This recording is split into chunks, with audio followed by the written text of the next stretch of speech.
kung talagang mabisa, magpabaril daw ako. Ang sagot ko naman sa kanila, magpapabaril ako, suot ko ang RAM 72. Dahil kumpiyansa ako 100% na mabisa ang RAM 72.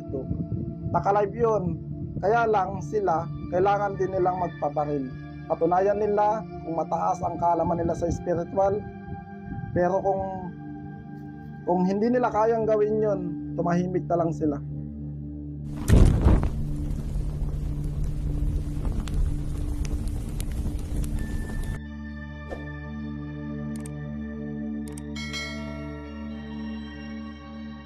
Magandang araw mga ka-horror at welcome back nga palang muli sa aking channel. Nandito na naman nga pala tayo sa bagong episode ng Kwentong Agimat. Isa na nga sa pinakamaugong ang pangalan na antingero pagpasok ng taong 2025 ay itong si Maestro Lotus Agimat. Kaya naman ang inyong abang lingkod na si Vince Andre TV ay nagkaroon ng malaking interes at hindi pinalusot ang ganitong klase ng pagkakataon. Kaya ito ay aking ginawa ng video reaction ang kanyang mga testingan. Sino ba naman ang hindi magkaka-interes at hindi mamamangha sa ginawang testingan ni Maestro Lotus Agimat na kung saan ay nagpabaril siya sa kanyang katawan habang suot-suot niya ang kanyang malakas na agimat na R72. Kaya talaga namang naging mainit ang pagtanggap at pagsuporta ng kanyang mga tagahanga dito sa kanyang R72 na medalyon. At yun nga, sabi nga ni Maestro Lotus Agimat sa kanyang mga live video ay paubos na ang kanyang stock ng R72 at medyo matatagalan pa ulit siya magkaroon ng ganitong klase ng agimat. At doon naman sa mga naglimos ng kanyang R72 ay bago niya ito ipadala o bago niya ito i-ship doon sa mga nag-order ay pinapakitaan niya muna ito ng testingan sa isang live video na kung saan tinetesting niya ang R72 at ang galing nito sa kabal. Kaya naman marami ang bumibilib at lalong marami ang nagkaka-interes sa R72 ni Maestro Lotus Agimat. Sa mga nagnanais namang mapanood ang kanyang mga testingan ay pumunta lamang kayo sa kanyang Facebook page o kaya dito sa kanyang YouTube channel at naka-upload lahat ng video niya ng testingan dito. Meron nga lang pala akong gustong i-share sa inyo mga ka-horror. Dahil doon sa huling testingan na ginawa ni Maestro Lotus Agimat ay nag-comment ako. At tinanong ko siya kung maaari ba akong maglahad ng ilang katanungan patungkol sa R72 at kaunting background sa kanya bilang antingero. At hindi naman tayo napahiya kay Maestro Lotus Agimat dahil agad naman siyang nag-reply doon sa ating request na maglahad ng ilang katanungan patungkol doon sa kanyang agimat na R72 at kaunting background sa kanya bilang antingero. So tara mga ka-horror at sabay-sabay nating pakinggan ang naging sagot ni Maestro Lotus Agimat sa ating ilang mga katanungan. Sino si Maestro Lotus Agimat at paano siya napasok sa mundo ng espiritual? Ang tunay kong pangalan ay Jeronimo Leonardo. Ipinanganak ako sa bayan ng Antipolo, lalawigan ng Rizal. Nung bata ako, di ko naisipang pumasok sa espiritual. Sa side ng papa ko ay antingero at manggagamot na taga Carmona, Cavite. Di tinanggap ng papa ko ang panggagamot kaya sa akin ipinamana ang mga libreta at mga testamento ng aking lolo nung sumakabilang buhay siya sa edad na 8 years old. 16 years old ako nung time na yon. Ano nga ba ang R72 at paano ito nagsimula? Ang R72 ay formula ng pinakamataas na antas sa espiritual. 72 pangalan ng Diyos at 72 orasyon ng pandigmaan ng mga arkangheles na ginamit kay Lucifer at 72 na mga sagradong kalikasan at mga sinukuan at mutya na pinagkaisa sa nilagay sa loob ng orasyon kaya napakalakas. Basta magampanan mo ang mga habilin at pakain, mas lalong nagiging mabisa kapag buo ang iyong paniniwala sa taas. Pangalawa sa gamit na R72. Bakit nga ba R72 ang tawag dito?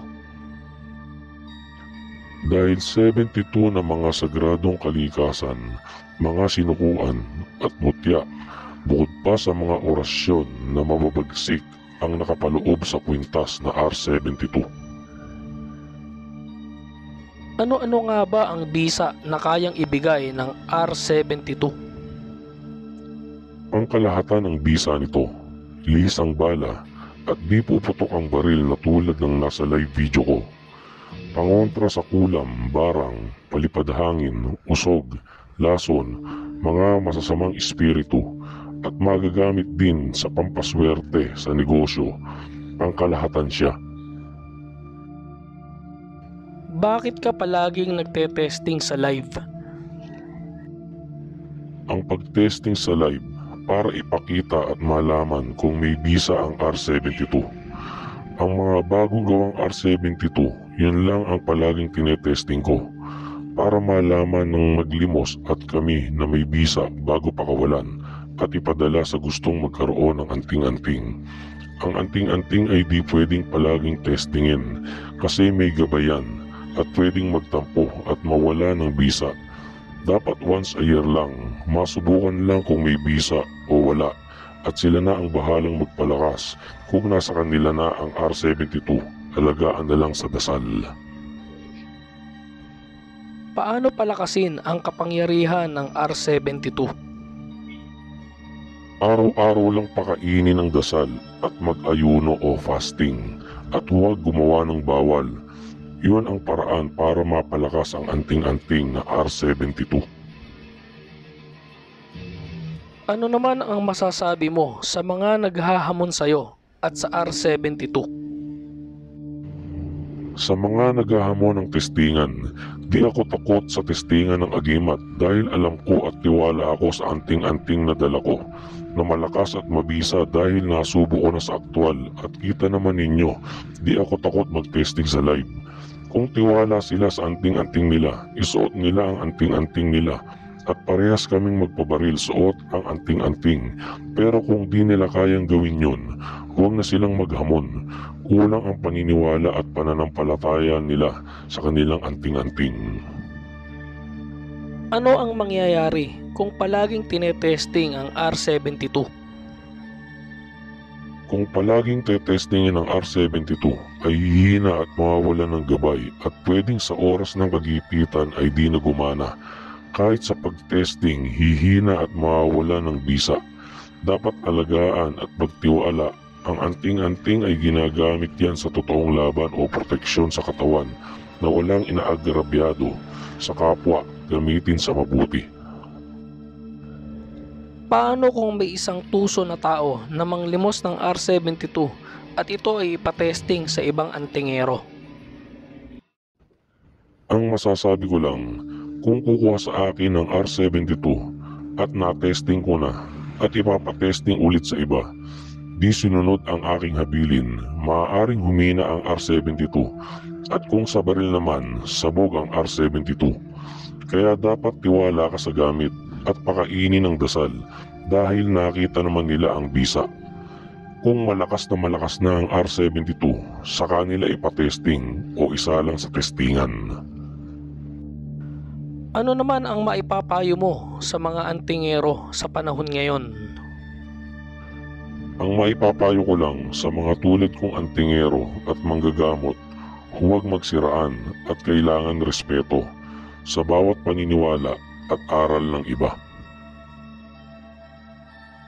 So yun na nga mga ka-horror, at sana nga ay nasagot lahat ni Maestro Lotus Agimat ang ating mga katanungan patungkol sa kanyang R72 na agimat. At kung kayo naman ay mayroon pang mga ilang katanungan o agam-agam patungkol kay Maestro Lotus Agimat, ay maaari nyo siyang tanungin sa pamamagitan ng pag-comment sa kanyang mga video o kaya ay sa kanyang Facebook page, at agad naman kayong sasagutin ito. Hanggang dito na lang mga ka-horror, at samahan nyo akong muli sa mga susunod ko pang mga video patungkol sa agimat. Maraming salamat po.